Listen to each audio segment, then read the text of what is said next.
December 25 యేసుప్రభు పుట్టాడని ఎవడైతే చూపిస్తాడో, ఏ క్రైస్తవుడైతే చూపిస్తాడో వాడికి 10 లక్షల నజరానా, ₹1 కోటి నజరానా అని భయంకరంగా మాట్లాడటం కూడా చూసాం. అప్పుడు కొంతమంది అర్రే ఇంత పెద్ద ప్రశ్న అడిగేశారు, వీడు అలాగా, వాడేమో ₹1 కోటి సవాల్ చేస్తున్నాడు, 10 లక్షలు సవాల్ చేస్తున్నాడు. ఇప్పుడు 25 యేసుప్రభు పుట్టాడని ఎట్టా నిరూపించేది? ఏమైనా డాక్యుమెంట్లు తెద్దామా, లేకపోతే ఎక్కడికైనా వెళ్ళి ఏమైనా ప్రూఫ్లు పట్టుకొద్దామా అని సతమతం అయిపోయే వాళ్ళు కూడా చాలామంది ఉన్నారు. ఇక్కడ పాయింట్ ఏంటంటే బాగా అర్థం చేసుకోండి, యేసు ప్రభు మాత్రమే కాదు, ప్రపంచంలో ఎంతోమంది ఆరాధిస్తున్న వాళ్ళు, ఎంతోమంది దేవుళ్ళుగా పిలువబడుతున్న వాళ్ళు ఉన్నారు. గ్రీకు పురాణాలలో చాలామంది దేవుళ్ళు ఉంటారు, రోమన్ల పురాణాలలో చాలామంది దేవుళ్ళు ఉంటారు, భారతీయ ఇతిహాసాలలో పురాణాలలో చాలామంది దేవుళ్ళు దేవతలు ఉంటారు, ఆఫ్రికాలో కూడా చాలామంది దేవుళ్ళు దేవతలు ఉన్నారు ఆ కల్చర్లో. ఇక యూరోపియన్ కల్చర్లో కూడా చాలామంది చరిత్రలో కనబడుతున్న వాళ్ళు ఉన్నారు. ఇవన్నీ మనం అబ్జర్వ్ చేస్తున్నప్పుడు ఎవరికి కూడా ప్రాపర్ డేట్ అనేది ఉండదు. మరలా చెప్తున్నాను మీకు, ఎవరికి కూడా ప్రాపర్ డేట్ అనేది ఉండదు. ఎందుకు ఉండదు అని అంటున్నానంటే, పాతకాలంలో డేట్ల మీద పెద్దగా కాన్సన్ట్రేషన్ చేసేవారు కారు. యేసుప్రభు గురించి మళ్ళీ మాట్లాడతాను నేను, అది అలా దృష్టిలో పెట్టుకోండి. ఇప్పుడు ఇక్కడ ఇంతమంది ఉన్నారు కదా, ఈ తరంలో నేను ఇప్పుడు మాట్లాడుతున్నప్పుడు లైవ్లో కూర్చున్న వాళ్ళు ఫస్ట్ సేవకులు వేదిక మీద నుండి కింద వరకు, నా పుట్టినరోజు ఎప్పుడో నాకు తెలియదు అన్నవాళ్ళు చేతులు ఎత్తాలి ప్లీజ్. మిమ్మల్ని అడుగుతున్నానండి, నా డేట్ నాకు తెలియదు, మా అమ్మ నాన్న నాకు చెప్పలేదు, మా తాతగారు మా మామగారు నాకు చెప్పలేదు అన్నవాళ్ళు సేవకుల్లో చేతులు ఎత్తాలి. నిలబడండి సార్, మీరు చేతులు ఎత్తండి, నిలబడండి. నా పుట్టినరోజు నాకు నిజంగా తెలియదు అన్నవాళ్ళు నిలబడండి. చూడండి ఎంతమంది ఉన్నారు. రైట్, వేదిక మీద ఎవరిని ఉన్నారా? నా మరి నిలబడండి స్పెషల్గా. చూడండి ఇంకెవరిని ఉన్నారా? వీళ్ళందరికీ తెలుసు, నో ప్రాబ్లం. నిలబడండి సార్, ఎందుకు ఒక నిమిషం చూడాలి కదా మిమ్మల్ని అందరూ. అది ఇప్పటికి సేవకులు ఎంతమంది తేలారు మనకి? పుట్టినరోజు తెలియదు వాళ్ళ డేట్ ఎప్పుడు. వాళ్ళకి ఎంతమంది ఉన్నారు ఇప్పుడు ఇక్కడ? 1 2 3 4 5 6 7, ఈయనతో కలిపి 8 మంది. మీకు కూడా తెలీదా కరుణాకర్ గారు? అంటే మీకు తెలుసా తెలీదా? తెలుసా? తెలుసా లేకపోతే ఏదో అలాగ ఆకుపక్క రేపక్కన డేట్ పెట్టించుకున్నారా? సరే, ఇక్కడికి మీరు కూర్చోండి సార్. 10 మంది సేవకులు వాళ్ళు సాక్ష్యం ఇస్తున్నారు పబ్లిక్లో, లైవ్లో. ఏమని ఇస్తున్నారు సాక్ష్యం? మా పుట్టినరోజు డేట్ ఎప్పుడో మాకు తెలియదేది. మీ కళ్ళ ముందు బతికున్నోళ్ళు. అయిపోయిందా ఇది? రైట్, ఇప్పుడు మీకు పరీక్ష. నా పుట్టినరోజు డేట్ నాకు తెలియదు అన్న వాళ్ళు లేచి నిలబడాలి టక్కన. అది సూపరు. ఇంకా చూసారా, అందులో యవనస్తులు కూడా ఉన్నారు. ఎంత శోచనీయం. అదే తమ్ముడు కూడా యవనస్తుడే, సేవకుడు. ఆయన డేట్ ఆయనకి తెలియదట పాపం. చూడండి ఎంతమంది ఉన్నారు. మీ పుట్టినరోజు ఎప్పుడో మీకు తెలీదు. ఇప్పుడు మరి ఏం చేద్దాం? మనందరం పుట్టినరోజు తెలియని వాళ్ళందరూ చచ్చిపోవాలా? దేశం వదిలి వెళ్ళిపోవాలా ఏంది? ఇంకా మనం పుట్టలేనట్ట. ఇప్పుడు డేట్ తెలియకపోతే చెప్పండి అమ్మా, డేట్ తెలియకపోతే పుట్టలేనట్ట. దీన్ని బట్టి మనకేమర్థం అవుతుంది? పుట్టావా లేదా, చరిత్ర సృష్టించావా లేదా అన్నది ఇంపార్టెంట్ తప్ప డేట్ పెద్ద ఇంపార్టెంట్ కాదు బిడ్డ. అది అర్థం కావాల్సింది. మనం పుట్టి చరిత్ర సృష్టించామా లేదా, మనం ఈ లోకంలో నుంచి వెళ్ళిపోయిన తర్వాత కూడా మన గురించి మాట్లాడుకుంటున్నారా లేదా, మన ముద్ర, మన ప్రభావం ఈ సమాజం మీద గట్టిగా పడిందా లేదా, మన క్యారెక్టర్ గురించి మన తర్వాతి తరాల వాళ్ళు కథలుగా చెప్పుకుంటున్నారా లేదా. That is the important thing. పుట్టినరోజు తెలిసి చెత్తగా బతికినోడు కంటే, పుట్టినరోజు తెలియకపోయినా ఆయన చనిపోయిన తర్వాత కూడా ఆయన గురించి గొప్పగా కీర్తిస్తూ ప్రజలు మాట్లాడుకుంటున్నారంటే ఎవరు గొప్ప? మీరు చెప్పాలి నాకు, ఎవరు గొప్ప? సో డేట్తో పెద్ద ఇంపార్టెంట్ ఏమీ లేదు. మరి అయితే క్రిస్మస్ ఎందుకు అని మీరు అడగొచ్చు. నేను అంటాను, గాంధీ గారు అక్టోబర్ 2 కదా గాంధీ జయంతి. అడిగారండి మనల్ని మహాత్మా గాంధీ గారు, నా ప్రియ భారతీయులారా, గాడిసే అనేవాడు నన్ను చంపేస్తాడు, అప్పుడు మీరు నాకు వర్ధంతి చేస్తారు, నా వర్ధంతితో పాటుగా నా జయంతి కూడా మీరు చెయ్యాలి అని గాంధీ గారు మనల్ని ఏమైనా బతిమలాడినందుకు మనం అక్టోబర్ 2 గాంధీ జయంతి చేస్తున్నామా? చెప్పండి. జాతిపిత చెప్పండి. ఆయన మనల్ని ఏమో అడగల, కానీ అభిమానంతో చేస్తాం. ఆ రోజు పాపం తాగుబోతు సోదరులు కూడా త్యాగం చేస్తారు. దొంగ త్యాగాలండి, నిజంగా చేయట్లే. ఏదో షాపులు కడతారు కానీ వెనక నుంచి మామూలు బెల్ట్లో లాగేస్తుంటారు వీళ్ళు. పేరుకే గాంధీ, లోపలంతా బ్రాందీ. అంతే కదా. ఇంతకీ గాంధీ గారిని ఏది డామినేట్ చేసేసింది? బ్రాందీ డామినేట్ చేసేసింది. సర్లే, మొత్తం మీద అందరం కూడా ఆ రోజు ఏం చేస్తున్నాం? గాంధీ గారికి ఏమిస్తున్నాం? వెయిట్ ఇస్తున్నాం, గౌరవం ఇస్తున్నాం. ఆయన మనల్ని అడగలేదు, అడగకపోయినా చేస్తున్నాం. ఇప్పుడు పాయింట్ ఏంటంటే, మన పూర్వపు తరాల్లో డేట్లు నిజాలు కాదండి అవి. మా నాన్నగారిని అడిగితే ఆయన అంటారు, నేను పలానా డేట్ని పుట్టాను అంటారు. ఏది నాన్న మీకంటే, మా మేనమామ ఎవడో చెప్పాడు అంటారు. అది నిజమా అబద్ధమా మాకే తెలీదు. అలాగే మా కుటుంబంలో చాలామంది పుట్టినరోజులు తికమక్కగా ఉంటాయి. తికమక్కగా సర్టిఫికెట్లో ఒక పుట్టినరోజు ఉంటుంది, మామూలుగా వాళ్ళు చెప్పేదేమి ఇంకోటి చెప్తుంటారు. అలాగే కొంతమంది తల్లిదండ్రులు పూర్వం ఏం రాసేవారు కాదు, పుట్టుకరోజులు డేట్లు రాసేవారు కాదు. అందుకే మీలో చాలా మందికి డేట్లు తెలియకుండా పోని. ఆ రోజుల్లో పిల్లలు పుట్టడమే గొప్ప. వాళ్ళు ఎప్పుడు పుట్టారు, ఏ డేట్ని పుట్టారు, ఏ తారీఖుని పుట్టారు. ఇప్పుడంటే బాగా పిచ్చిలేసింది జనాల్లో. ఒకరోజు నేను హాస్పిటల్లో ఉన్నా, అక్కడ మా మిస్సెస్కి డెలివరీ టైం దగ్గరకు వచ్చినప్పుడు, నేను హాస్పిటల్లో ఉన్నప్పుడు ఒక ఫ్యామిలీ వచ్చింది. ఆయన వచ్చి అన్నాడు, డాక్టర్ గారితో మాట్లాడుతున్నాడు, మేడం గారు 5 గంటల 32 నిమిషాల 47 సెకండ్లకి పెట్టిన బయట తీయాలని అని చెప్తున్నాడు. ఏంటట? 5 గంటల 32 నిమిషాల ఎన్ని సెకండ్లకట? 47 సెకండ్లకి బిడ్డను ఏం చేయాలట? బయట తీయాలట. డాక్టర్ గారు సరేనండి తప్పకుండా అన్నారు. నాకు నవ్వు వచ్చింది. అలాగే అనాలి. ఆపరేషన్ థియేటర్లోకి వెళ్ళాక ఎలాగుంటుందో ఎవరికి తెలుసండి. వీళ్ళు అన్న టైంలో గబగబ పొట్ట కోసేసి గబగబ తీసేసి టక్కన పెట్టిన, టైం చూడమ్మా నర్సు గారు, టైం చూడని చెప్పి టక్కన లాగడానికి కుదురుతుంది అక్కడ. ప్రాణాలతో చెలగాటం.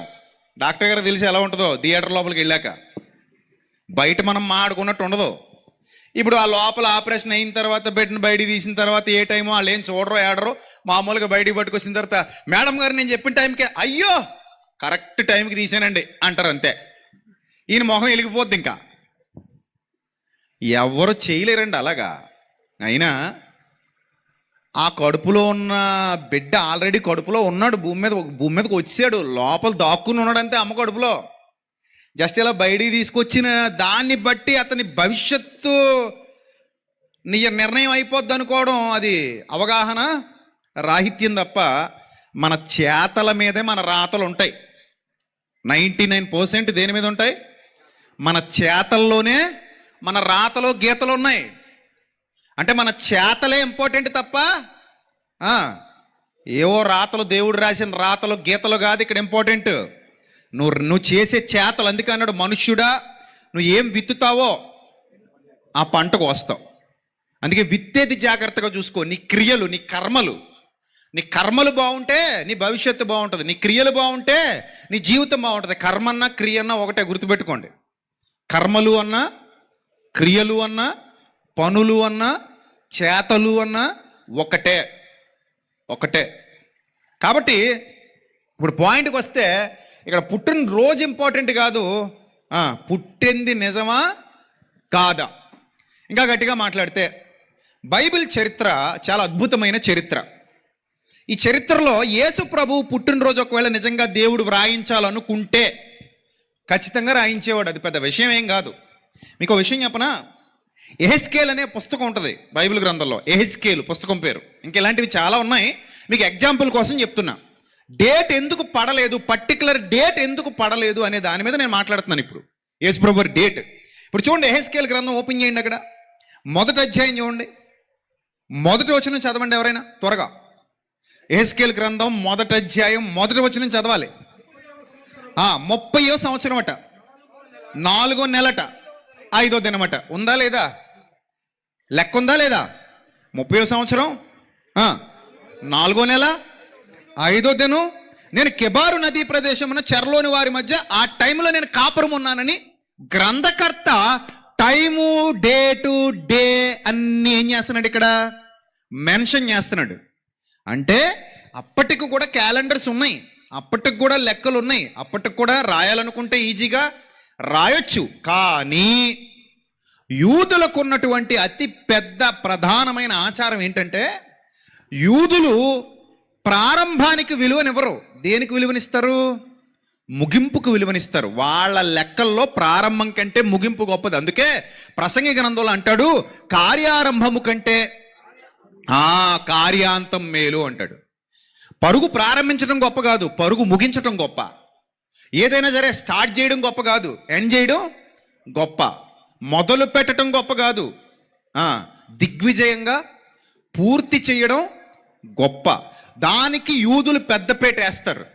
అందుకే కార్యారంభము కంటే కార్యాంతము మేలు అని చాలా స్పష్టంగా గ్రంథకర్త అక్కడ రాశాడు. మీరు కావాలనుకుంటే యూదుల చరిత్ర మొత్తం చదవండి, ఆ గ్రంథాలు మొత్తం చదవండి.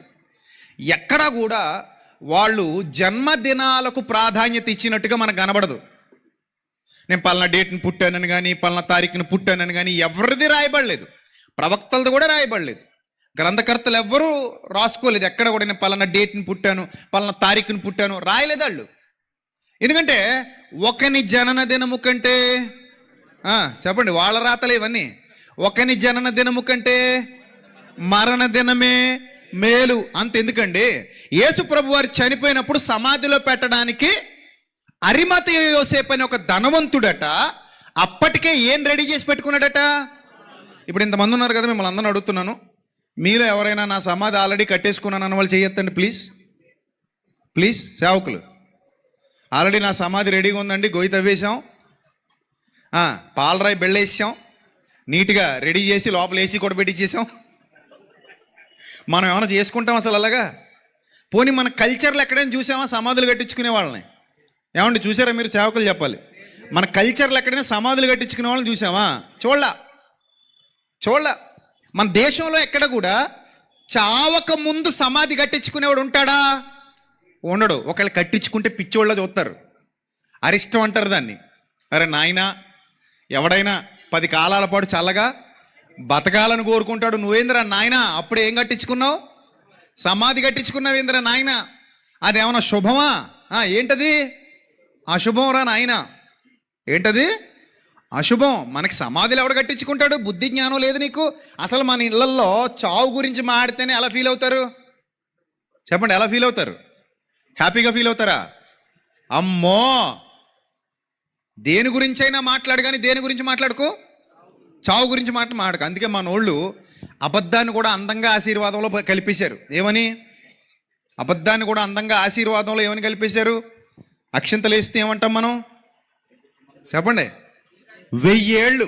ఎన్నేళ్ళు సరిపోతాయా? చాలవా? ఎన్నేళ్ళమ్మా? 1000 ఏళ్ళు. ఎలా వర్ధిల్లు? చల్లగా వర్ధిల్లు. 1000 ఏళ్ళే. 100కే దిక్కులేదు ఇక్కడ. చాలామంది చూసారా, కోవిడ్ వచ్చిన తర్వాత లెక్కలు మారిపోయినాయి లేదా? 40కి ఫీజు కొట్టేస్తుంది, 50కి ఆల్ అవుట్ అంటున్నాడు, 60-70కి వెళ్ళేసరికి అమ్మో గొప్ప. 70 అంటే ఇంక ఈ రోజుల్లో గొప్ప. నాకు ఒక రోజు నవ్వొచ్చింది. షష్ఠి పూర్తి చేస్తారు కదా.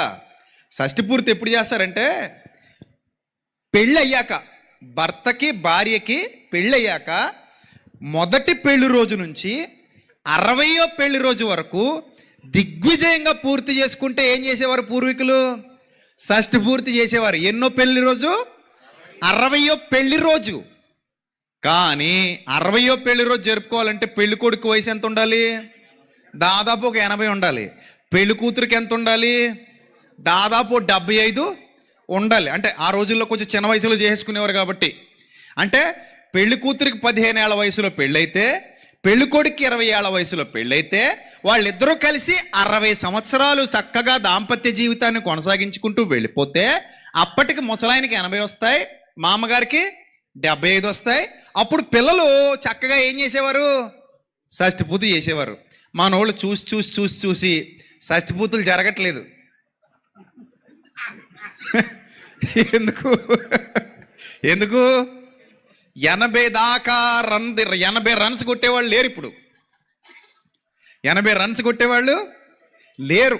సెంచరీలు పూర్తి చేసేవాళ్ళు అసలే లేరు. అందుకని ఏం చేద్దాం అబ్బా, మరి షష్ఠి అలాగ ఆగిపోతుందని ఆలోచన చేసి, పెళ్లి మాట పక్కనెట్టండి, మగాడికి కానీ 60 దాటితే వయసు ఏం చేద్దాం, దాన్ని షష్ఠి కిట్టేద్దాం అనుకున్నారు. అలా చేసి పడేస్తున్నారు మనోళ్ళు. ఇంకా కొన్నాళ్ళకి ఈ 60ని ఇంకా కుదించేసి, నాకు తెలిసి ఏ 30కో 40కో తెచ్చేస్తారని అనుకుంటున్నాను. ఎందుకంటే లెక్కలు ఏమైపోతున్నాయి, మారిపోతున్నాయి. సో కాబట్టి మనిషి చాలా అల్ప ఆయుష్ గలవాడైపోయాడు, చాలా చిన్న ఆయుష్. కాబట్టి మనకి మరణం గురించి మాట్లాడుకోవటమే భయం. అయితే వాళ్ళు చావడానికి ముందే ఏం కట్టించుకుంటారట? వాళ్ళ సమాధులు వాళ్లే తొలిపించుకుంటారు. డబ్బులు ఉన్నోళ్ళు అయితే వాళ్ళ సమాధులు వాళ్లే తొలిపించుకుంటారు. అలాగా యూదుల్లో కల్చర్ ఉంది. వాళ్ళ కల్చర్స్ వేరు, మన కల్చర్స్ వేరు. ఆ కల్చర్లో పుట్టాడు యేసుక్రీస్తు. కాబట్టి ఆయనకి బర్త్డే డేట్ రాయరు. వాళ్ళందరూ దేన్ని గొప్పగా చూస్తారు?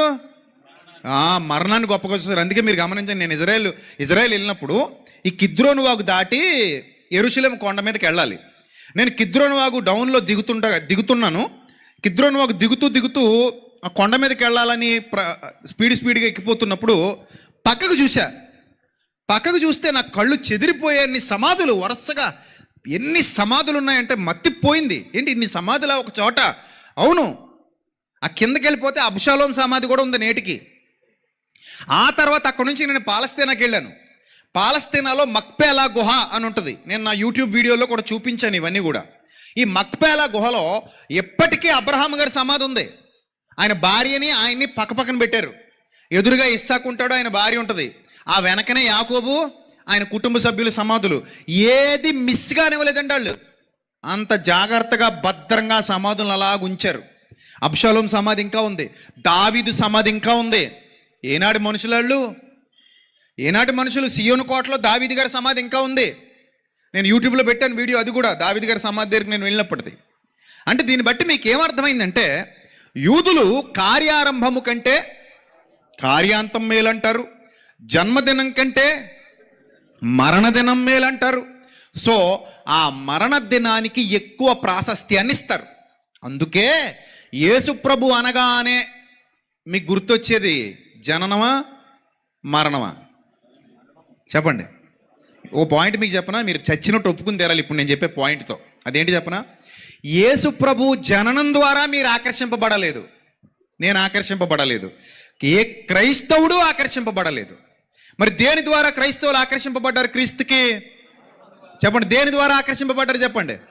Yes, no doubt at all, ధైర్యంగా చెప్పొచ్చు, ఆయన మరణమే మనకు శరణమైంది. రైట్? ఆయన మరణమే మనకేమైంది? శరణమైంది. ఆయన మరణం మనకే కాదు, ప్రపంచ మానవాళికి శరణు ఆయన మరణం. అందుకే యేసు ప్రభు ప్రపంచానికి పరిచయం అయింది కూడా ఎక్కడి నుంచి? జననం నుంచా మరణం నుంచా? ఎస్, ప్రపంచం మొత్తానికి పరిచయం అయింది మరణం నుంచి. అందుకే అపోస్తలులను పిలిచి ప్రభు అంటారు, మీరు సర్వలోకానికి వెళ్ళండి, సర్వ సృష్టికి దేన్ని ప్రకటించండి. అంటే ఏముంది సువార్తలో?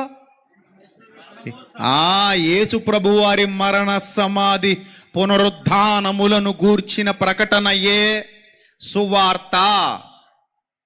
సువార్తలో మరణం ఉంది, సువార్తలో సమాధి ఉంది, సువార్తలో ప్రపంచాన్ని అబ్బురపరిచినటువంటి, ప్రపంచాన్ని నివ్వెరపరిచినటువంటి, రోమా సామ్రాజ్య చక్రవర్తులే అదిరిపోయినటువంటి వార్త పునరుద్ధాన ఘట్టం, పునరుద్ధాన సంఘటన. సో ఇప్పుడు ఇంత చెప్పిన తర్వాత డేట్ల గురించి ఎవడైనా కొట్టు చేస్తాడా? చెప్పండి. డేట్ల గురించి ఎవడని కొట్టు చేస్తాడా? ఎవడు కొట్టుకు చావడు. అందుకే ఏ ఒక్క చోట కూడా డిసెంబర్ 25ని చేయరు. ఈరోజు డేట్ ఎంతండి? అది మరి ఈరోజు కూడా ఏం చేస్తున్నాం మనం? ప్రపంచంలో చాలామంది పుట్టుకరోజులు ఒక్కరోజు జరుగుతాయి, కానీ ఒక్క యేసుక్రీస్తు పుట్టినరోజు నెలంతా జరుగుతుంది. That is lord Jesus Christ. నెలంతా. ఏంటి నెలంతానా? ఇప్పుడు ఎవడో వచ్చి అంటాడు మీ యేసు ప్రభు నెలంతా పుట్టాడా అంటాడు. ఏముందండి, ఆడికి ఏదోటి కావాలి అంతేనా? నెలంతా పుట్టాడా? ఎవడైనా నెలంతా పుడతాడా అంటాడు. అరే నాయన, మీ తాతల పుట్టినరోజులే నీకు తెలిసి సావు, మీ మామగారు పుట్టినరోజు నీకు తెలిసి సావదు. అంత మాత్రాన పుట్టలేదంటావా? వాడు అంటాడు నువ్వు ఎప్పుడు పుట్టావంటే అట్ల తద్దికి 3 రోజులు ముందు పుట్టానని మా మామ చెప్పింది అన్నట్టు. ఇప్పుడు అట్ల తద్ది ఎక్కడుందో ఎత్తుక్కోలేక సావాలి మనం అంటారు అనరా కొంతమంది అలాగా.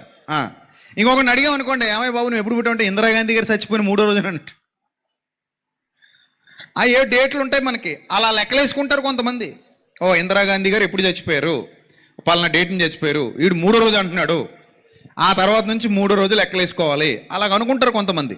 సో మొత్తం మీద ఏదేమైనా ఇక్కడ పుట్టారా లేదా అనేది ఇంపార్టెంట్. యేసు ప్రభు ఈ లోకంలో జన్మించటం వాస్తవం, యేసు ప్రభు ఈ లోకంలో జీవించటం వాస్తవం, యేసు ప్రభు ఈ లోకంలో మరణించటం వాస్తవం, యేసు ప్రభు ఈ లోకంలో మరణించి సజీవుడై 3వ దినాన తిరిగి లేవడం వాస్తవం. అక్కడి నుండి ప్రపంచానికి సత్య సువార్త ప్రకటింపబడింది.